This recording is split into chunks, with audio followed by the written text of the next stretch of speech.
Welcome to the Unit 2 Lesson 4 video on recursion.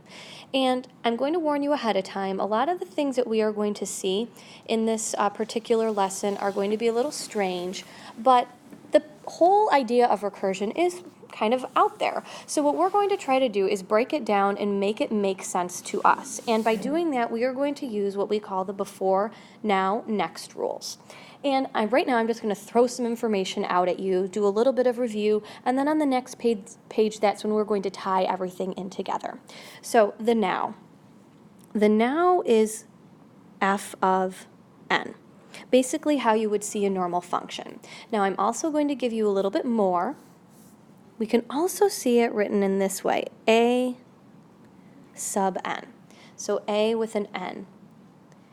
Kind of like on the bottom, we call it sub n.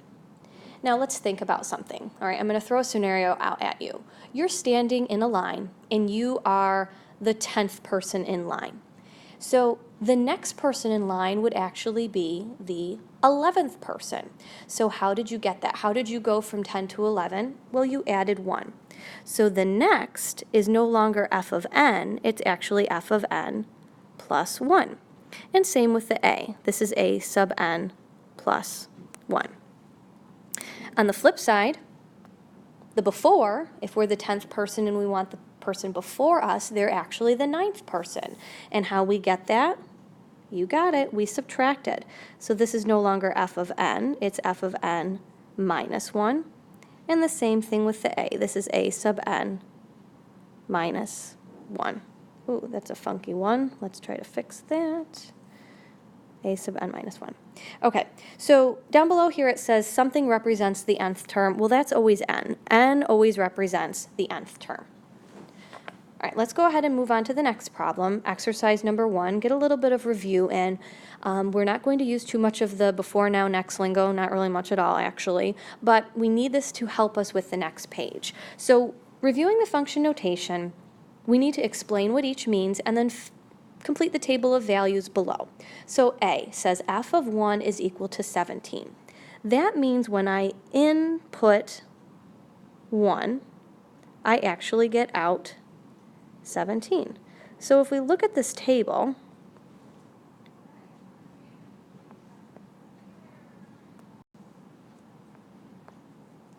if I input 1, it's like my x value, my y value here will be 17. All right, let's do the same thing with the next one. F of 2 is equal to 14. So if I input a 2, so if I put 2 in, I get a 14 out. So let's see where this falls in the table.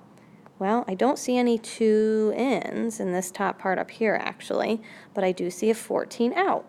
So I can go backwards. There's my 2. Let's keep going.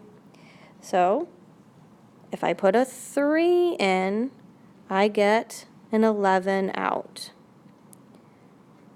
Well, I don't see any of this anywhere in the table, but if I follow my pattern of 0, 1, 2, 3, I'm going to put the 0.311 there. And then lastly, I have f of 5 is equal to 5. So if I put 5 in, you got it, I get 5 out. So that's the 0.55. All of these, of course, make points. And if I wanted to, I could graph them. So this is a 0.020. This is a 0.117. This is the 0.214, and so on and so forth. All right. Well, now that we've talked about a little bit of the review, let's move on to exercise 2. And it says here to write each of the following using this weird, wacky before, now, next lingo. And like I said, we're going to make some meaning of this on the next page. But first, let's get some practice about what it actually means. So A, f of n is equal to f of n minus 1, all plus 5. So if we look up top, what is f of n? Well, that's my now, and f of n minus 1 is my before. So we're going to write it. We're actually going to write it in those words. So the now is equal to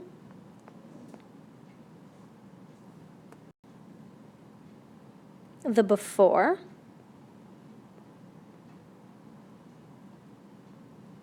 plus 5. Now, I don't expect you to really understand the full meaning of it. We haven't applied it yet, but let's continue on. So B, A sub n. Hey, looking up top, that's my now. So my now is equal to 3 times my A sub n, that's before. C, f of n is equal to negative f of n plus 1. Well, f of n, as we saw before, that's my now. So my now is equal to negative next. F of n plus 1 is the next term. All right, I'm going to skip D for a minute. Let's talk about E, because D and F are a little bit different, but not too much, not too bad. So E says f of n plus 1 is equal to 8 times f of n plus 2. Okay, well, this is just telling me to do 2 steps, but really, I'm still using my before, now, next stuff. So f of n plus 1 is my next. So next is going to equal 8 times my now plus 2. All right, so D and F are what we have left. And if we look at D and F, there's something a little bit different about each of these. We have an N there, which is not really written in our notation. So looking up to exercise 1, what does that single variable mean without the function notation? Well, that's all of my inputs, all of my n's, all of these values here. So let's use that in the notation below. A sub n. All right, that's still my now. So my now is equal to my next. And what are we doing with that? Well, we're subtracting 2 times that current input, the x value. Not too bad. Let's do the same thing with f. So f is equal to the next because of a sub n plus 1. So my next is equal to 2 times my now minus 3 times the input. Now, we don't see D and F very often, but we do want to be prepared if we do see it. So now that I've thrown all this weird lingo at you, let's actually see it in action and make some sense of it. The first thing that I do want to say is like a disclaimer, and it's something that I think will be really helpful if everyone does this. But a sequence is always a pattern, so we always want to use a table of values to help us model. Let's take a look at A. It says to complete each of the questions below, given the following information. A says if f of 1 is equal to 10 and f of n is equal to f of n minus 1 plus 5, find f of 5. Whoa, that is wacky. What we need to do is break it down, take it step by step. The first thing that I suggested is that we set up a table of values. And I'm going to use x and y. You don't have to. We could actually use n and f of n, but they all are really interchangeable to me, so let's just use this x and y table. The first thing that I'm noticing is that they tell us the first term. F of 1 is equal to 10. My input is 10, or excuse me, my input is 1, and my output is 10.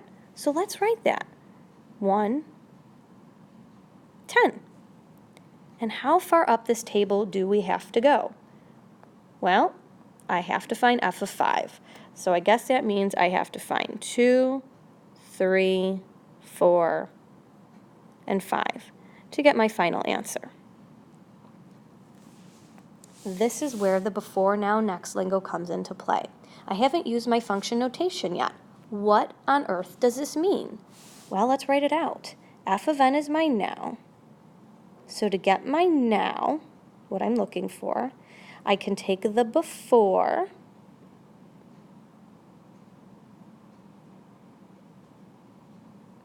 and add 5. So to get my now, so I need this here. I can go to my before and do what? Add 5. So 10 plus 5 is 15.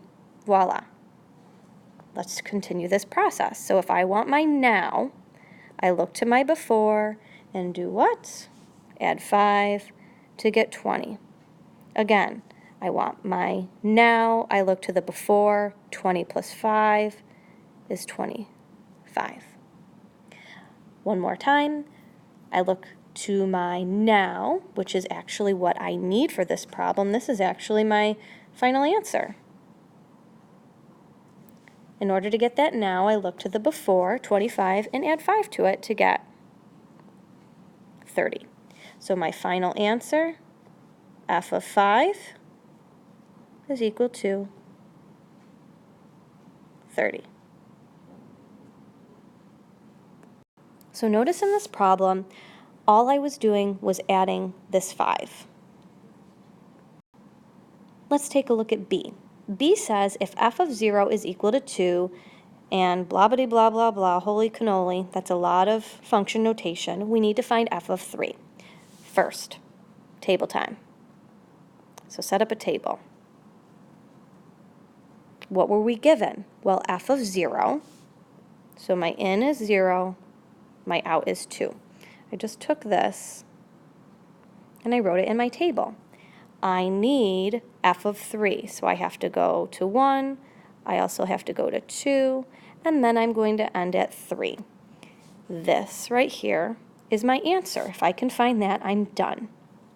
Let's use our before, now, next lingo. So the next is equal to negative 2 times the now plus 3.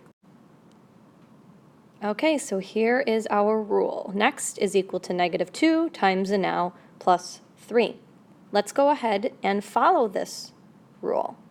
So to get to the next, so to get to this next term here, we're going to take negative 2 times the now, which is what we know here, and then add 3 to it. I'm going to just show the work right underneath here. So negative 2 times 2 is negative 4, plus 3 is negative 1. Let's repeat. So negative 2 times now, we're going to use negative 1 as the now, is 2. So negative 2 times negative 1 is 2, plus 3 is 5. Repeat. Negative 2 times 5 is negative 10, plus 3 is negative 7. So our final answer, f of 3, is equal to negative 7. Okay, moving on to C. Looks like we have yet another recursive pattern in A sub n notation. So let's make a table.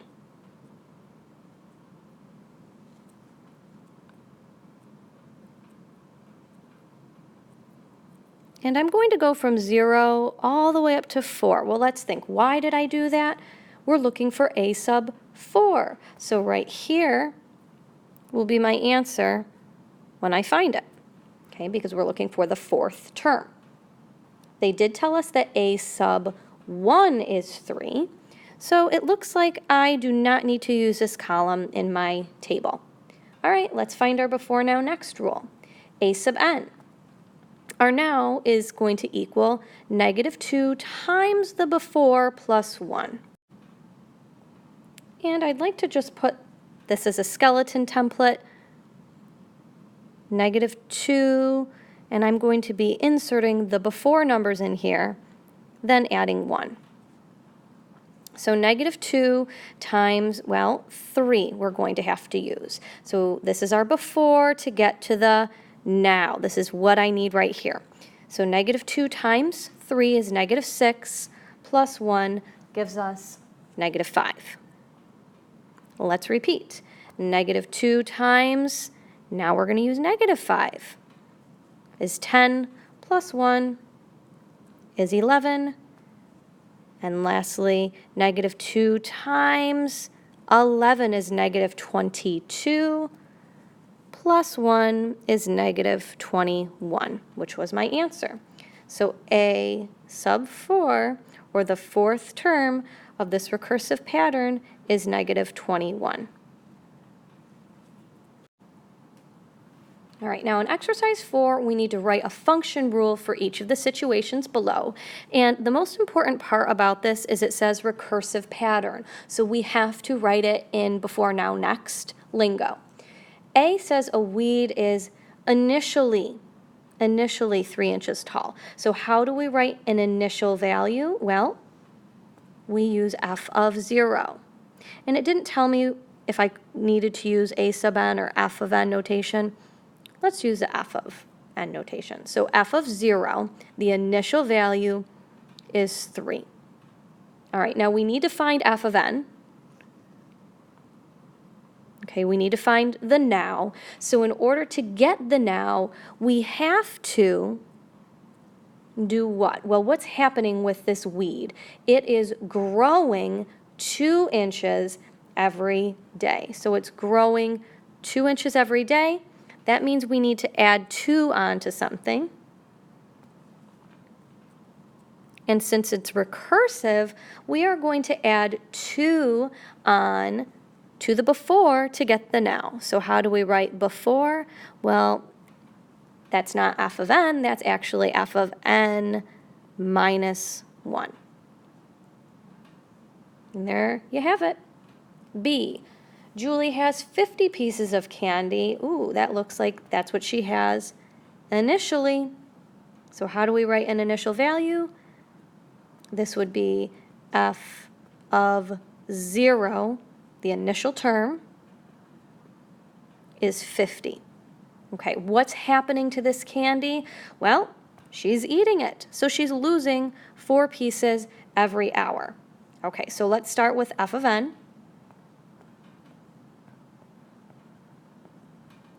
That is going to equal, so in order to get to the pieces that she has now, we're going to look before it. And the reason why we're writing it this way again is because it says recursive pattern. What are we doing every single time with the before? Well, we are losing 4 pieces because she's eating them. So take away 4.